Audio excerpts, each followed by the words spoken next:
Presidenta. Buenos días, señorías, una vez más. La posición del Grupo Parlamentario Popular siempre será a favor de la actividad de investigación, desarrollo e innovación tecnológica, por lo que su fomento y su promoción será una de nuestras prioridades fundamentales.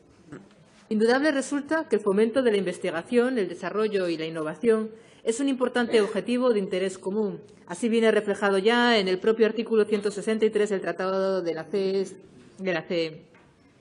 Por tanto, estamos de acuerdo en la necesidad de fortalecer las bases científicas y tecnológicas existentes en el Principado de Asturias, en el que los investigadores, los conocimientos científicos y también las tecnologías puedan fluir.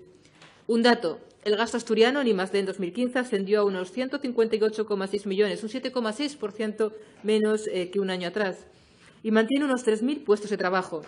Frente a estos datos, 11.000 son los millones de euros que se destinan al País Vasco a la investigación y al desarrollo, de los cuales 6.600 millones se bifinancian gracias a la empresa privada.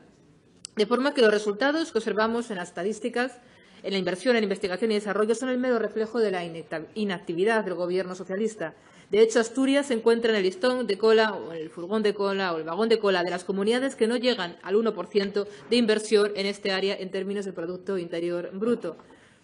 El Grupo Parlamentario Popular está de acuerdo con la necesidad de introducir alguna modificación presupuestaria que permita incrementar ese 2% del Producto Interior Bruto en la inversión de investigación, desarrollo e innovación tecnológica.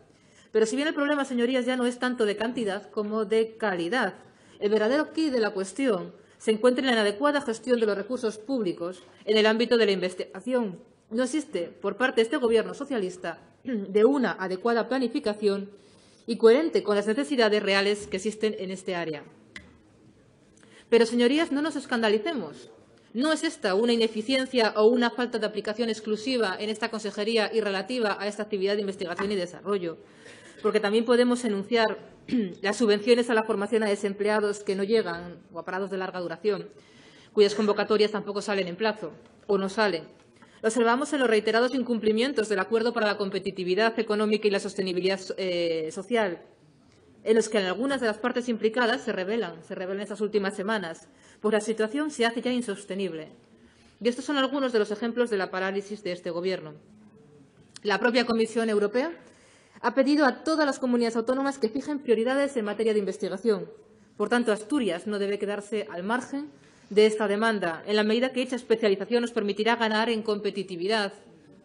Señorías del Grupo Socialista, les recomendamos que en el Plan de Ciencia y Tecnología e Innovación de Asturias, que espero que ya estén redactando y confeccionando, como se dijo en los medios de comunicación o como leímos en los medios de comunicación, en ese futuro Plan de Ciencia y Tecnología, tengan en cuenta los sectores clave de la I+D+I, fuente de especialización y de competitividad para nuestra región, de creación de riqueza y de creación de puestos de trabajo. Aprovechemos, por tanto, este nuevo plan para reducir el grado de burocratización que dificulta el desarrollo de las pequeñas empresas fundamentalmente y de las start-up en particular, que tienen especiales dificultades de acceso a ese tipo de ayudas.